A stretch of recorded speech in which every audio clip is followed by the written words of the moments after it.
ఐదేళ్ల వైఎస్ జగన్మోహన్ రెడ్డి పాలన సంక్షేమానికి అభివృద్ధికి కేర్ ఆఫ్ అడ్రస్ గా నిలిచింది. దేశమంతా అబ్బురపడేలా జగన్ సాగించిన జనరంజక పాలన ఎన్నో రాష్ట్రాలకు ఆదర్శంగా నిలిచింది. ఇదే విషయాన్ని మరోసారి స్పష్టం చేసింది ఎస్బీఐ రీసెర్చ్ రిపోర్ట్. సంక్షేమం, మహిళా సాధికారతలలో మాత్రమే కాదు, రెవెన్యూ రాబడిలోనూ దేశంలోనే ఏపీని జగన్ అగ్రభాగాన నిలిపారని ఆ నివేదిక తేల్చి చెప్పింది. ఎస్బీఐ రీసెర్చ్ రిపోర్ట్తో కేంద్ర బడ్జెట్ వేళ దేశమంతా మరోసారి జగన్ సాగించిన ప్రజారంజక పాలనపై చర్చ జరుగుతోంది. వైఎస్ జగన్మోహన్ రెడ్డి విజనరీని లేటెస్ట్ రిపోర్ట్ ప్రశంసించింది. కాలగర్భంలో అన్నీ కలిసిపోవాల్సిందే, కానీ రాష్ట్రానికి నిజాయితీతో చేసే అభివృద్ధి, రాజకీయాల్లో ప్రదర్శించే విశ్వసనీయత, ప్రజలకు చిత్తశుద్ధితో అందించే సంక్షేమం మాత్రం కాలగర్భంలో కలిసిపోవు. ఆ నాయకుడి దార్శనికతని పాఠాలుగా ప్రపంచానికి చాటి చెబుతూనే ఉంటాయి. దీనిపైనే ఇవాల్టి మ్యాగజైన్ స్టోరీ.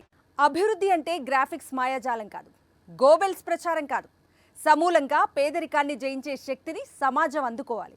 అందుకు తిరుగులేని ఆయుధం చదువే. వైఎస్ జగన్మోహన్ రెడ్డి దీన్ని బలంగా నమ్మారు కాబట్టే ఓటు హక్కు లేని విద్యార్థుల భవిష్యత్తుకి బంగారు బాట వేశారు. అందుకోసం ఎంత ఖర్చు చేశారో అంతకు మించి రాష్ట్ర ఆదాయం పెంచడం మీద కూడా దృష్టి పెట్టారు.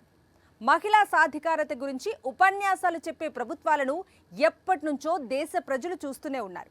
కానీ ఆంధ్రప్రదేశ్లో మాత్రం గత 5 ఏళ్లలో మహిళల ఆర్థికాభివృద్ధి లక్ష్యంగా సంక్షేమ పథకాలు అమలయ్యాయని ఎస్బీఐ రీసెర్చ్ రిపోర్ట్ స్పష్టం చేసింది. 5 ఏళ్లు, 5 అంటే 5 ఏళ్లు. నిజానికి ఇదేం పెద్ద కాలపరిమితి కాదు.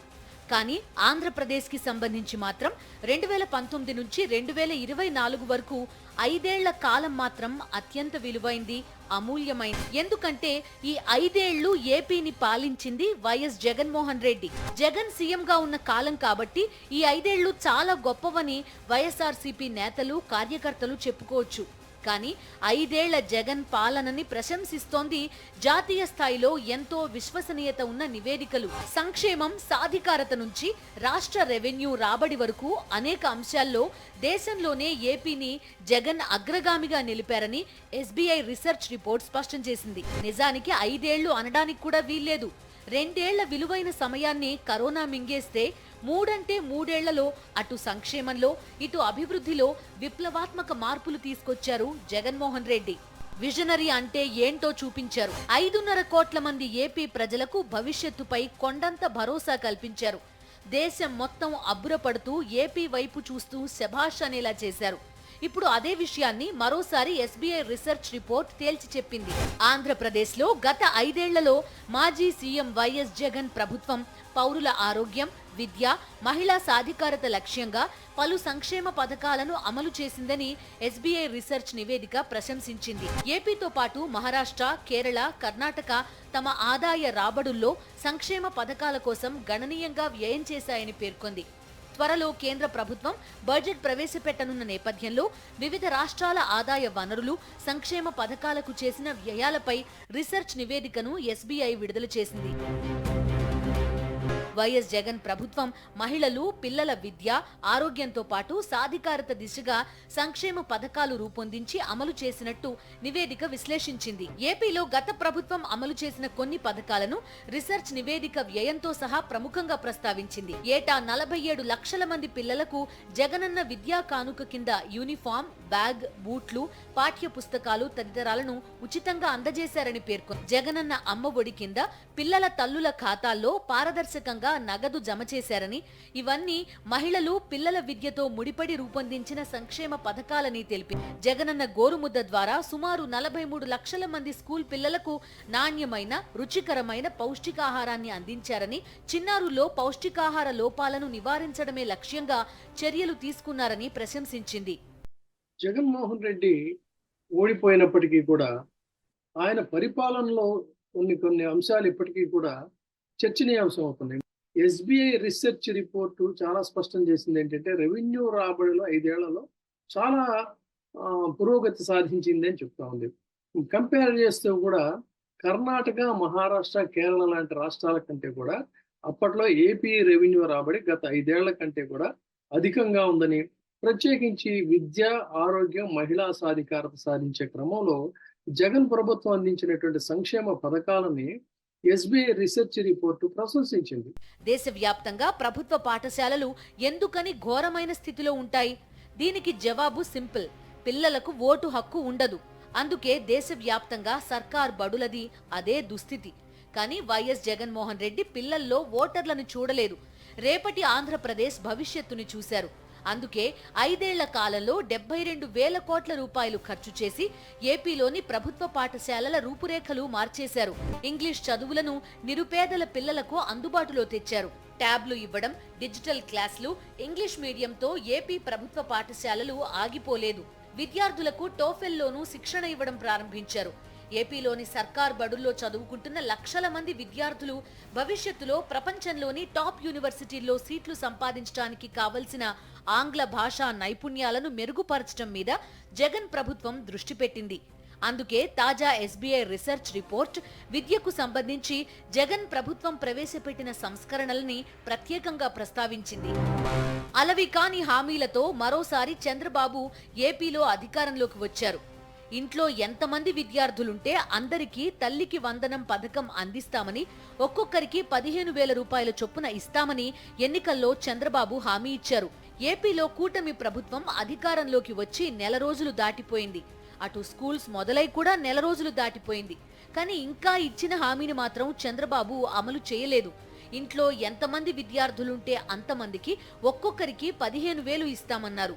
కనీసం కుటుంబంలో ఒక విద్యార్థికి కూడా ఇంకా 15,000 రూపాయలు ఇవ్వలేదు. ఎప్పుడు ఇస్తారో తెలియదు. అసలు ఇస్తారో లేదో గ్యారంటీ లేదు. అమ్మఒడితో తల్లుల ఖాతాల్లోకి ఏటా 6,450 కోట్ల రూపాయల చొప్పున 5 ఏళ్ల పాటు జమ చేసింది జగన్ ప్రభుత్వం. అంతకు మించి అంటూ అసాధ్యమైన హామీలు గుప్పించి అధికారంలోకి వచ్చిన చంద్రబాబు ఇప్పుడు పాఠశాలలు ప్రారంభమై నెల గడుస్తున్నా ఆ ఊసే ఎత్తడం లేదు. ఈ నేపథ్యంలో గత 5 ఏళ్ల పాలనలో విద్యారంగంలో జగన్ అమలు చేసిన సంక్షేమాన్ని ఎస్బీఐ రీసెర్చ్ రిపోర్ట్ ప్రత్యేకంగా ప్రస్తావించింది. మహిళా సాధికారత లక్ష్యంగా జగన్ ప్రభుత్వం అమలు చేసిన సంక్షేమ పథకాలు విశేష ప్రభావాన్ని చూపించాయని, ఫలితాలను సాధించాయని ఎస్బీఐ రీసెర్చ్ రిపోర్ట్ పేర్కొంది. మహిళల ఆర్థికాభివృద్ధే లక్ష్యంగా అర్హత కలిగిన ప్రతి మహిళకు వైఎస్ఆర్ చేయూత పథకాన్ని అందించారని, పేద మహిళలను ఆర్థికంగా బలోపేతం చేయడమే లక్ష్యంగా దీన్ని రూపొందించారని వెల్లడించింది. పొదుపు సంఘాల మహిళల సాధికారతే లక్ష్యంగా వైఎస్ఆర్ 0 వడ్డీ పథకాన్ని అమలు చేశారని ఎస్బీఐ నివేదిక పేర్కొంది. వైఎస్ఆర్ చేయూతతో మహిళలకు ఏటా 5,060 కోట్ల రూపాయలు, పొదుపు మహిళలకు 0 వడ్డీ కింద 4,969 కోట్ల రూపాయలు జగన్ ప్రభుత్వం ఇచ్చిన విషయాన్ని నివేదికలో పేర్కొంది. విద్య, ఆరోగ్యం, మహిళా సాధికారత లక్ష్యంగా జగన్ ప్రభుత్వం రూపొందించిన పథకాలు దేశ ఆర్థికాభివృద్ధికి దోహదం చేస్తాయని నివేదిక ప్రత్యేకంగా పేర్కొంది. తమను గెలిపిస్తే ప్రతి మహిళకి నెలకు 1,500 రూపాయలు ఇస్తామని హామీ ఇచ్చారు చంద్రబాబు. ఆయన అధికారం చేపట్టి నెల దాటిపోయింది. కానీ ఏపీలో ఒక్క మహిళకి కూడా 1,500 రూపాయలు ఇచ్చిన పాపాన పోలేదు. అసలు అందుకు సంబంధించి ఇంకా ఒక ప్రకటన కూడా చంద్రబాబు ప్రభుత్వం నుంచి రాలేదు. ఈ నేపథ్యంలో గత 5 ఏళ్ల జగన్ పాలన, సంక్షేమం నుంచి రెవెన్యూ రాబడి వరకు అనేక విషయాల్లో ఏపీని దేశంలోనే అగ్రస్థానంలో నిలిపిందని స్పష్టం చేసింది ఎస్బీఐ రీసెర్చ్ రిపోర్ట్. దీంతో జనరంజక జగన్ పాలనపై మరోసారి దేశవ్యాప్తంగా చర్చ సాగుతోంది. జబ్బు చేస్తే అప్పు చేయాలి, ఆస్తులు అమ్ముకోవాలి. చేసిన అప్పును తీర్చడానికి ఆ కుటుంబంలో మరో తరం వెనుకబడిపోవాలి. ఆ అప్పుకి తమ భవిష్యత్తుని తాకట్టు పెట్టేయాలి. లేకపోతే ఆస్తులన్నీ ఆస్పత్రుల పాలు చేసి కుటుంబానికి కుటుంబం రోడ్డున పడాలి. శతాబ్దాలుగా దేశంలో జరుగుతూ వచ్చింది ఇదే. ఇలానే బతికీడుస్తున్న తెలుగు ప్రజలకు 17 ఏళ్ల క్రితం ఆరోగ్యశ్రీతో అభయమిచ్చారు వైఎస్ రాజశేఖర రెడ్డి. తండ్రి బాటలోనే 5 ఏళ్లు పాలన చేసిన వైఎస్ జగన్మోహన్ రెడ్డి 5.5 కోట్ల మంది ఏపీ ప్రజలకు ఆరోగ్య బాంధవుడిగా నిలిచారు.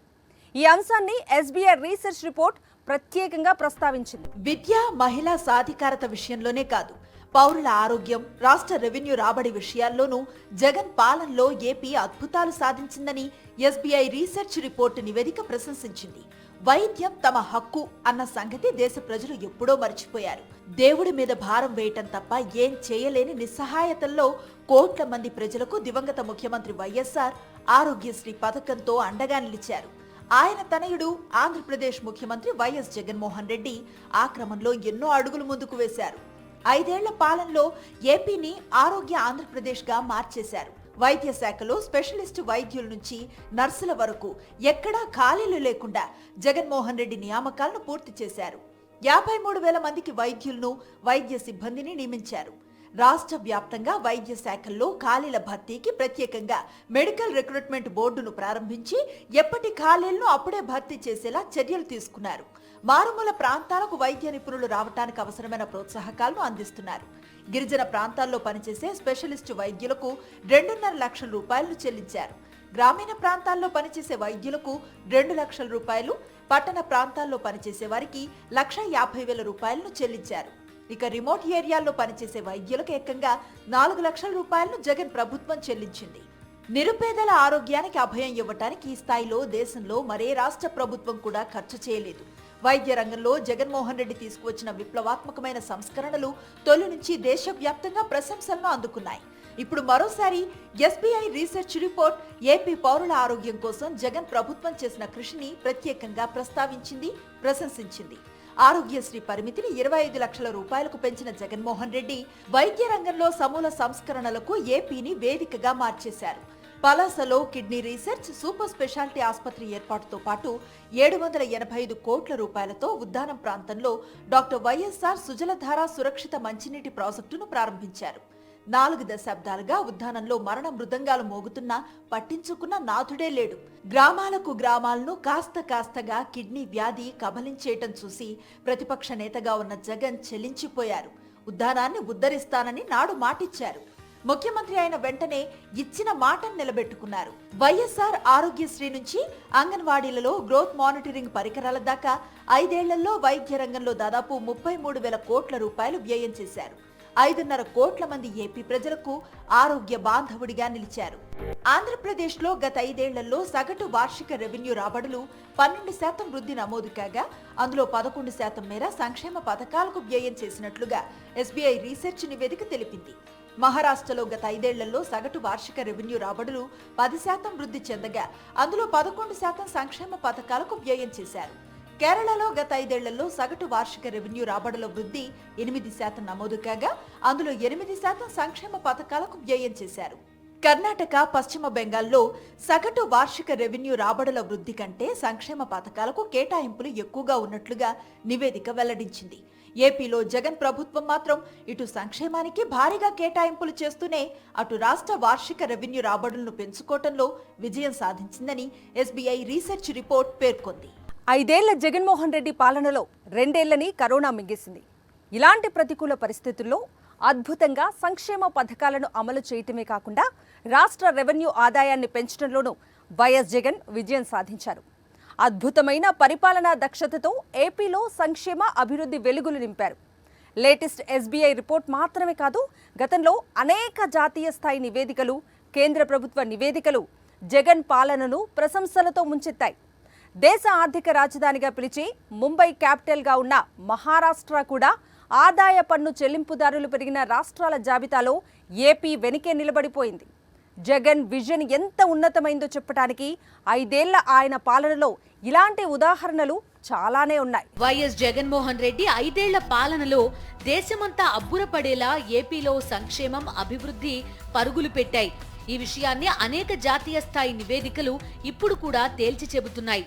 జగన్ పాలనలో ఏపీలో దిగువ మధ్యతరగతి ప్రజల ఆదాయం గణనీయంగా పెరిగిందని కొన్ని నెలల క్రితం విడుదలైన ఎస్బీఐ రీసెర్చ్ రిపోర్ట్ స్పష్టం చేసింది. వైఎస్ జగన్మోహన్ రెడ్డి అధికారంలోకి వచ్చిన తర్వాత 2 ఏళ్ల పాటు కరోనా ప్రపంచాన్ని వణికించింది. అగ్రదేశాలే కరోనా సమయంలో అల్లాడిపోతే ఏపీలో వైఎస్ జగన్మోహన్ రెడ్డి మాత్రం ప్రజలను కాపాడుకోవడం మాత్రమే కాదు, ఆర్థిక వ్యవస్థ అతలాకుతలం కాకుండా చూసుకోగలిగారు. ముంబైని దేశ ఆర్థిక రాజధానిగా పిలుస్తారు. అలాంటి ముంబై రాజధానిగా ఉన్న మహారాష్ట్రలో గత 3 ఏళ్లలో పెరిగిన ట్యాక్స్ పేయర్స్ సంఖ్య 13.9 లక్షలు మాత్రమే. కానీ ఆంధ్రప్రదేశ్లో గత 3 ఏళ్లలో 18 లక్షల మంది ట్యాక్స్ పేయర్స్ పెరిగారు. ఏపీలోని దిగువ మధ్యతరగతి కుటుంబాల ఆదాయం ఏ స్థాయిలో పెరుగుతోందో చెప్పడానికి ఈ నివేదికే ఒక ఉదాహరణ. 2023లో ఆదాయ పన్ను దాఖలు చేసిన రాష్ట్రాల్లో ఆంధ్రప్రదేశ్, మహారాష్ట్ర, ఉత్తరప్రదేశ్, గుజరాత్, రాజస్థాన్ మొదటి 5 స్థానాల్లో నిలిచాయి. సంపద సృష్టిస్తాను అని ఊదరగొట్టే చంద్రబాబు ఆచరణలో మాత్రం చేసింది శూన్యం. కానీ జగన్మోహన్ రెడ్డి 5 ఏళ్ల కాలంలోనే కనీవినీ ఎరుగని రీతిలో సంక్షేమ పథకాలను అమలు చేస్తూ అదే సమయంలో రాష్ట్ర రెవెన్యూ రాబడి వృద్ధిలో దేశంలోనే ఏపీని అగ్రగామిగా నిలిపారు. సామాజిక ఆర్థిక భద్రత నుంచి విద్య, ఆరోగ్యం దాకా 5 ఏళ్ల జగన్ పాలనలో ఏపీ అద్భుతమైన ఫలితాలను సాధించిందని అనేక జాతీయ స్థాయి నివేదికలు తేల్చి చెబుతున్నాయి.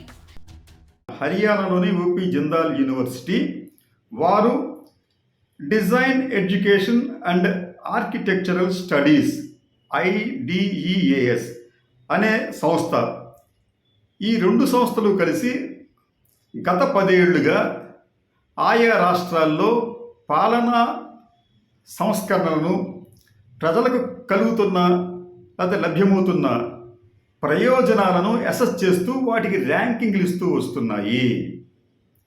ఇటువంటి ర్యాంకింగ్లకు వచ్చేటప్పటికీ సామాజిక ఆర్థిక భద్రత, అలాగే ఆరోగ్యం, లీగల్ రిసోర్స్, ఈ విభాగాల్లో ఆంధ్రప్రదేశ్ పనితీరు జగన్మోహన్ రెడ్డి గారి హయాంలో చాలా బాగా మెరుగుపడింది అన్నది ఈ యాక్సెస్ ఇన్ ఈక్వాలిటీ ఇండెక్స్ 2024లో తేలింది. జగన్మోహన్ రెడ్డి పాలన మీద ఎల్లో మీడియా ఎంత విషం చిమ్మినా, చంద్రబాబు ఎన్ని అసత్య ఆరోపణలు చేసినా ఆయన 5 ఏళ్ల పాలన అద్భుతమని అనేక నివేదికలు స్పష్టం చేస్తూనే ఉన్నాయి. జగన్ సీఎంగా ఉన్న సమయంలోనే అనేక సందర్భాల్లో కేంద్ర ప్రభుత్వానికి చెందిన వివిధ శాఖలు ఏపీలో సాగుతోన్న సంక్షేమం, అభివృద్ధిని ప్రశంసిస్తూ రిపోర్ట్స్ ఇచ్చాయి. ఇప్పుడు జగన్ అధికారంలో లేరు, కానీ ఆయన పాలనలో ఆంధ్రప్రదేశ్కి జరిగిన మేలు మాత్రం దేశానికి ఆదర్శమని SBI రీసెర్చ్ రిపోర్ట్ పేర్కొంది. దీంతో ఒకవైపు మోదీ ప్రభుత్వం కేంద్ర బడ్జెట్ ప్రవేశపెట్టడానికి సిద్ధమవుతున్న వేళ దేశమంతా మళ్లీ జగన్ దార్శనికత గురించి, జనరంజక పాలన గురించి చర్చించుకుంటోంది. అలవికాని హామీలతో ప్రజలను మభ్యపెట్టి చంద్రబాబు మరోసారి ఏపీలో అధికారంలోకి వచ్చారు. ఏపీ బడ్జెట్ మొత్తం కేటాయించినా సరే చంద్రబాబు ఇచ్చిన హామీలు అమలు చేయడం సాధ్యం కాదని ఇప్పటికే అనేక మంది ఆర్థిక నిపుణులు లెక్కలతో సహా తేల్చి చెబుతున్నారు. ఈ నేపథ్యంలో 5.5 కోట్ల మంది ఏపీ ప్రజల భవిష్యత్తు కేంద్రంగా, ఏపీ అభివృద్ధి కేంద్రంగా, ప్రజల సంక్షేమం కేంద్రంగా భయాందోళనలు వ్యక్తమవుతున్నాయి. ఇది ఇవాల్టి మ్యాగజైన్ స్టోరీ.